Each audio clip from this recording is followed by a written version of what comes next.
Mesdames, Messieurs, peuple congolais, être citoyen, c'est être informé. Et pourquoi? Parce que l'ignorance est la pire des souffrances. Le savoir et la connaissance libèrent.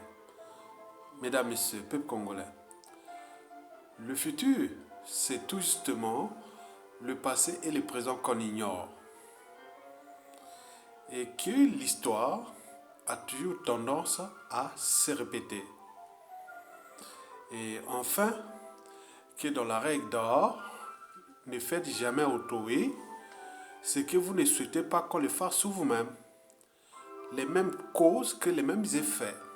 Je suis ici pour vous alerter et puis éveiller les consciences des uns et des autres du danger. Vous savez que depuis que j'ai une grande visibilité sur les médias et réseaux sociaux, surtout sur YouTube et compagnie, bon, beaucoup m'envoient des informations de ce qui devrait arriver. Vous savez que la chute de Sassou Nguesso sera brutale et vertigineuse. Donc, il y aura des conséquences. Il n'avait pas de monopole de faire ce qu'il a fait. Et donc, il y a des informations qui viennent des réseaux du nord comme du sud. Vous savez que Sassou a instrumentalisé ou fabriqué une franc-maçonnerie congolaise antisociale et criminogène. Donc, les gens ont été entraînés et conditionnés au comportement antisociaux et criminogène de type Sassou Nguesso. Et donc, Sassou Nguesso a puni plein de gens. Ils sont du nord au sud, de l'est à l'ouest. Et comme je vous l'ai dit que dans la règle d'or, ne faites jamais du mal à autrui parce que ça risque de se retourner contre vous-même. Et là, peut-être ce sera sur Sassou Nguesso ou, à défaut, sur son clan et même sa tribu, ce qui semble inévitable. Et pourquoi? J'ai résumé ça dans ce titre un peu provocateur. Pourquoi Sassou Denis fait-il rêver quelques résistants à sa dictature? Et pourquoi faire? C'est pas sorcier. En effet, il y a ceux qui, au creux de leur lit, et parfois quand ils se rasent le matin, ils se disent que merci, merci Sassou, merci Sassou, merci Sassou, merci Sassou. Et pourquoi? Parce que je suis là pour résumer déjà les informations qui arrivent, ce qui va arriver, devra arriver. J'en reçois beaucoup sur la YouTube, comme on voit en bas, mais je ne valide pas. Ils écrivent des textes, peut-être parfois de 20 pages, contre les Mboshi, contre les Sassou, contre le clan. Donc c'est énorme, c'est haineux, d'autres sont vraiment un peu... Oui, parfois c'est réaliste, d'autres... vraiment, c'est parfois choquant. Ils donnent des vérités que je trouve des petits mots quand j'ai du temps. Je vais lire un peu ça en 4 minutes, mais je ne valide pas ça derrière mes vidéos. Parce que c'est haineux. Je comprends à tel point que les rancunes et les contentions historiques n'ont pas été réglées. Donc il y a quelque chose, une bombe à retardement. Et donc je suis en train d'alerter tout le monde. Pour ceux qui sont les naïfs, les passifs, tant pis.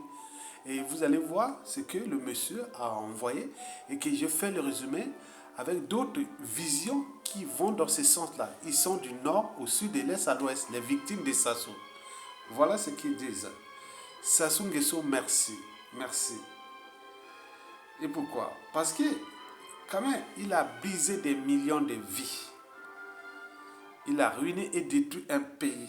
Il en a abusé de tout le monde. Il est là. Et même les gens l'applaudissent. Les gens l'appellent président. Donc on peut qualifier tout ce on parle de Sassou Nguesso. Et donc il dit non, c'est possible. C'est possible. Si Sassou a pu faire ça, et quand on l'applaudit, on l'appelle président, on fait tout ça, on dit non, c'est possible. Et pourquoi c'est possible? Explication. Denis Sassou Nguesso a les moyens de l'État, qui sont les moyens de tout le monde. Mais lui, il a transformé ses moyens en sa propre propriété privée. L'exemple de la justice, transformée en une forme d'injustice. Les prisonniers politiques, la sécurité publique. Il a transformé ça en une forme d'insécurité publique. La DGST, transformée en centre de torture. Les comptes publics sont transformés en moyen d'achat de conscience et de corruption pour sa propre cause ou pour ses propres intérêts. Les armées sont transformées en moyen de terrorisme d'État, aller terroriser la population. Le Conseil national de sécurité, c'est-à-dire nos services secrets, sont des moyens maintenant d'empoisonnement ou de morts silencieuses. La diplomatie comme moyen de lobbying pour cacher ses crimes et acheter plus de conscience pour qu'il reste tranquille. Le peuple, là, il en a abusé et il les a transformés d'un côté en indigènes et l'autre en esclaves. Et il a brisé la vie de tous ceux qui, à un moment ou l'autre, ont été de près ou de loin à côté de lui. Il en a abusé de leurs femmes, même d'eux-mêmes. Leurs enfants et tout, il s'en a abusé, en toute impunité. Et donc, il y a des gens qui ont cru de leur lit et le matin, quand il sera, ils se frottent les mains et disent merci Sassou, de nous avoir laissé ce patrimoine-là, qui va se retourner contre vous. C'est la deuxième partie. Donc, Sassou Nguesso a utilisé près de 95% du produit intérieur brut contre le peuple congolais, contre ce pays. Et il est toujours là, en toute impunité. On l'appelle président. On l'applaudit. Pas le peuple congolais. Il faut dire 8% de ses partisans, parce qu'il ne reste que 8% de la population qui sont ses partisans. Donc les gens qui l'ont entraîné, conditionné dans les comportements liberticides, antidémocratiques, antisociaux, criminogènes, immoraux et dissolus. Mesdames, Messieurs, certains sont devenus même des indigènes et autres sans le savoir. Mesdames, Messieurs, peuple Congo. Alors, pourquoi Sassou Denis fait-il rêver quelques résistants à sa dictature? Et pourquoi faire? Parce que c'est surtout ceux qui, à tout instant, peuvent prendre le pouvoir et qu'il est déjà à la porte d'ici peu. Donc il y a des courants de pensée, il y a des coalitions de victimes. Il y a des gens qui pensent que si ça ne passe pas pendant la transition, si on a, et si on arrive dans une dictature ou quelque chose, il faudra au moins réparer cette injustice-là, cette oppression qu'il a fait aux autres. Et donc, on parle de coalition des victimes. Leur mission, mettre tous les plans, c'est-à-dire inverser ce que Sassou a fait, c'est-à-dire refaire pareil comme Sassou Nguesso. D'abord, l'enjeu est d'abord de prendre le pouvoir et prendre le moyen de l'État. Et à ce moment-là, la priorité sera d'abord aux libertés fondamentales, à la justice et au but de la condition humaine du peuple, c'est-à-dire rendre le peuple libre, heureux et digne chez eux. Donc, il y aura d'un côté, en fait, d'un peuple qu'on va amadouiller, qu'on va le chuchoter sur tous les plans. Le renseignement intérieur sera total, au niveau administratif d'abord. Donc, tout sera les moyens de sélectionner ces gens-là. Et ça, c'est le peuple, ça, c'est eux. Ils ne sont pas nombreux. 1 ou 2% de la population. Donc, les moyens qui seront mis de 5% du produit intérieur brut, comme il a dit, ça sera des moyens énormes. Et ces moyens, d'un côté, vont être mis de ce côté pour punir cette histoire-là, pour que demain, ça puisse plus se répéter. Que vous avez tout juste eu un moment où l'autre punit tout le peuple congolais, que maintenant, il est tout juste ou légitime de vous punir aussi. Et donc, comment? En effet, rendre la justice en une forme d'injustice spécifique.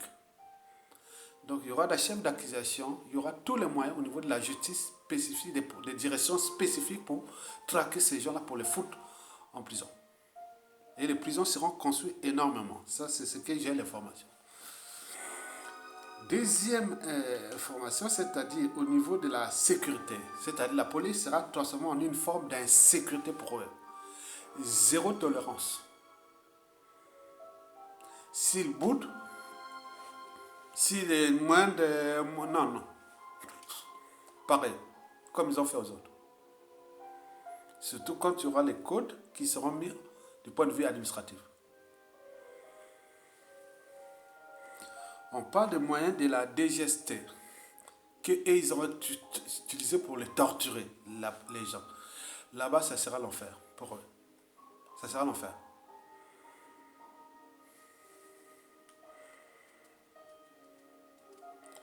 On nous parle des moyens des comptes publics. Il y a 5% avec un peu de production, un peu de moyens, l'économie va marcher, non va marcher et tout, mais il y aura beaucoup d'argent. Donc prenez 5% pour acheter la conscience de certains membres de ces clans pour qui se trahissent entre eux, qui se divisent entre eux, qui se fracassent entre eux, qui arrivent les drames entre eux. Donc tout ça, c'est ça comme ça. L'armée sera comme une partie va être utilisée pour les terroristes d'État. Comme ils ont fabriqué Tomi dans le pool, d'autres disent non, on va fabriquer un autre Tomi dans les secteurs Oyo, Lobo, tout ça. Pour qu'on envoie les gens pour aller se battre. Le Conseil national de sécurité, c'est-à-dire nos services secrets, seront mis aussi par les mêmes méthodes, c'est-à-dire les anciens empoisonneurs et autres seront transformés pour aller s'attaquer à ces gens-là. Ça, c'est le programme. Moi, je vous dis, c'est fort. Hein. On est obligé d'éveiller la conscience des hommes. Ils ont dit aussi, la diplomatie sera le moyen de lobbying pour faire la comparaison. Chaque fois que les médias internationaux, tous ceux qui vont parler, la diplomatie vont parler, ils vont montrer tant que les crimes ça n'est pas traduit à la CPI ou que des gens-là ne passent pas la CPI, ils vont faire les comparaisons. Chaque fois que ces gens-là sont, par exemple, et certains vont sortir comme Kalakala, hein, des gens du clan, hein, vont sortir, ceux qui vont bouder ou autres, ils vont se sortir comme Kalakala. Et si on présente, on dit, voilà, il y avait Kalakala avant. S'il y a ça, donc c'est ça. Donc ce qui se dessine est très dangereux pour le pays. Je vous dis sincèrement. Et ça, c'est du nord au sud de l'est à l'ouest. C'est des gens qui sont du nord au sud de l'est à l'ouest. Il n'y a plus de pôle que les nordistes ou les sudistes perdent. Non, non. Ça, c'est des victimes du nord au sud de l'est à l'est.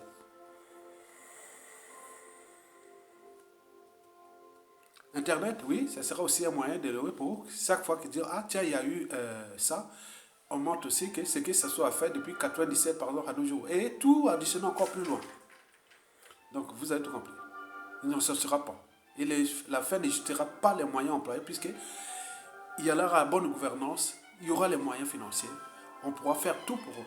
Ce qu'il a mis dans ces lettres-là, ces messages-là que je l'ai fait. Ils arrivent au fur et à mesure. Mais certains, je vous publie ça de temps en temps, je lis ça. Tout ce que je lis, la plupart du temps, ça vient des réseaux qu'ils envoient. Vous avez tout compris. Et au niveau du peuple, c'est-à-dire le peuple sera traduit et transformé en citoyen. Mais eux, ils deviendront des indigènes ou des esclaves. L'enjeu est que ce clan et ces gens-là puissent se fuir le Congo. L'enjeu est de le... Oui, c'est ça. Il a dit que l'enjeu est qu'ils se barrent de ce pays. On ne veut pas de ces gens-là même. Jusqu'à... Pour un programme de... Il a dit 50 ans pour que chaque victime, ça sera inscrit dans les programmes d'éducation et beaucoup de gens pour que ces gens-là, il faut qu'ils... Voilà. Donc, au final, vous êtes informé de la situation qui peut arriver là. Donc, ce sont des informations qui arrivent. Je suis obligé de publier ça. Et parfois, quand j'entends ça, je dis non, mais écoutez, finalement, Nyangambola ou Dabira, il a peur de la venue d'embaucher, c'est vrai. C'est vrai. Et après ça, écoutez aussi ce que j'avais parlé de la psychanalyse. La psychanalyse, c'est qui est dans la tête des uns et des autres, c'est-à-dire du parcours des uns et des autres. Depuis ceux qui sont jeunes, qui ont par exemple 97 à nos jours. Ceux qui sont nés, ils ont vécu que la violence. Donc ça risque, hein, voilà. Et ceux qui ont été victimes et autres. Donc comme je vous dis, pourquoi ça sous cette île acharnée qui est du poule. Et les couillous. Donc on ne sait pas pourquoi. Maintenant, là, ça s'est attaqué les téquets. Et maintenant tout ça. Donc pourquoi cet acharnement? Donc je suis réparti un peu historiquement. J'ai dit non mais à la fin de la Première Guerre mondiale, Hitler était sorti grade de caporal-chef. Première Guerre mondiale, en 1918, il n'avait pas accepté l'humiliation de l'Allemagne pendant la fin de la guerre. Là. On avait réduit tous les armées allemandes, on l'avait tout. Bon. Donc il s'est préparé pendant 22 ans jusqu'à revenir au pouvoir dire en 1933. Et 7 ans après, il avait attaqué la France et humilié la France. Et historiquement, s'est passé tous ces problèmes-là de révolte. C'est l'histoire des guerres, l'histoire des contentieux historiques, l'histoire de ça. Mais il me semble que la suite, là, il y a un consensus qui s'installe que les Mboshi ont été le problème du Congo et qui ne prennent pas les responsabilités. Nous, Bantous, on a suyé, on a été quelque part colonisé par cette tribu qui est venue d'ailleurs, qui n'a pas su s'intégrer. Donc, en situation de colonisation, ce n'est pas nos mœurs, ce n'est pas nos comportements bantous. Et donc, les gens pensent comme ça. Il y a des officiers qui pensent comme ça. Maintenant, là encore, là, parce qu'au moment où il y aura les pouvoirs et les courants de pensée et des victimes et autres, donc, avec le moyen du pouvoir, des moyens de l'État, ça risque d'être dangereux pour eux. Parce que les gens vont sur des programmes de sélection administrative, plein de trucs qui vont voir arriver. Donc, ça aide de prendre les responsabilités et voilà. Maintenant, aux dernières informations, on nous a signalé que bon, les histoires d'Okemba et de Nyangambwala et de Sassou, c'est la diversion. Ne rentrez pas là, c'est la diversion. Et donc, vous devez prendre conscience que c'est de la diversion. Donc, notre but, que le régime tombe, il va tomber. Hein? Donc, on est en train de mettre tous les moyens pour qu'il puisse tomber. Il va tomber, il n'a plus le choix. Il est vomi à l'extérieur comme à l'intérieur et tout se resserre contre le clan et ce système. Donc, je voulais donner cette information. Ce qui fait rêver, c'est qu'il y a des gens, il y a des assoiffés de sang dans la résistance, dans l'opposition, dans les victimes des assauts. Il y a des assoiffés de sang, il y a des haineux, il y a des violents, il y a des tout comme ça sont des gens. Comme le clan là, ils sont là. Et d'ailleurs, on nous informe que pendant le coup d'État de 97, ironie du sort, qu'on appelle les Cobras. Les Cobras, c'était en fait les Makwa, les Kouyou et les Teke. Et une partie des gens de la Songa et la Likwala. Mais ce n'est pas les Mboshi, c'était des lâches. C'est pourquoi quand ils ont commencé à transformer ces pouvoirs, ils ont pris maintenant les mercenaires étrangers. C'est-à-dire pendant le coup d'État, là, tout ce qu'on appelle Cobra, c'était les Kouyou, Makwa et les Teke. Et maintenant, avec les dérèglements politiques et militaires de 2016 à nos jours, donc les Teke et les Makwa, les Kouyou se retirent. Donc Mboshi se retrouve tout seul avec leurs mercenaires. Mais combien? Ils ne sont pas nombreux. Mais ils sont de lâches, ils ne peuvent pas se battre. Donc retenez bien, tout ce qui s'est battu là, la plupart dans le nord là, c'était des Makwa, des Kouyou et des Teke. Avec une partie du nord, puisqu'ils ne sont pas nombreux là-bas dans la Likwala, on parle beaucoup de Bomi Taba et de tout ça. Voilà. Pas beaucoup dans le nord, dans la Likwala ou la Songa, ils ne sont pas nombreux, mais le grand volume de ces Cobras qu'on parlait, c'était les Makwa, les Kouyou et les Teke. Maintenant là, avec les dégâts politiques et militaires, les Boshi sont seuls. Sassou maintenant est tout seul. Maintenant ils sont divisés entre eux. Ils vont chercher les mercenaires où ils n'ont plus d'argent. Mais quel pays africain va encore fournir un contingent de mercenaires pour venir se battre là? Il peut aller chercher les Ouest-Africains, bien sûr, qu'ils ont peur, mais pour combien de temps encore? Maintenant, il y a du renseignement intérieur qui se passe dans la résistance parce qu'à la chute des Sassou, tous les services seront récupérés par nous-mêmes. Donc, il y a des comptes servis, des renseignements intérieurs et extérieurs qui sont au service de la résistance, qui au moment donné, quand Sassou va tomber, il se sera réformé. Mais tenez bien compte, les formations que je vais, c'est la synthèse des informations qui arrivent. Donc, je vais de temps en temps faites ça pour éveiller la conscience des uns et des autres et alerter les uns et les autres parce que l'histoire a toujours tendance à se répéter que l'avenir ou le futur, c'est justement le passé et les présents qu'on ignore. Donc, au cœur de l'air lié, les gens rêvent et disent ah oui, au moment venu, on va les punir. Et vous avez, par exemple, entendu, c'est qu'on a dit que Sassou n'aura pas de tombe au Congo-Brazzaville. Ça, c'est une réalité. On dit, tant qu'on n'aura pas la tombe de Massamba Deba, Sassou n'aura pas de tombe au Congo-Brazzaville. Ça, voilà, je vous l'ai dit ça aussi. Il y a beaucoup de formations qui arrivent. Bon, il y en a tellement que moi, je préfère d'abord rester dans la dynamique de d'abord, ça se dégage. Après, le reste viendra. Vous avez tout compris. Merci beaucoup et à bientôt.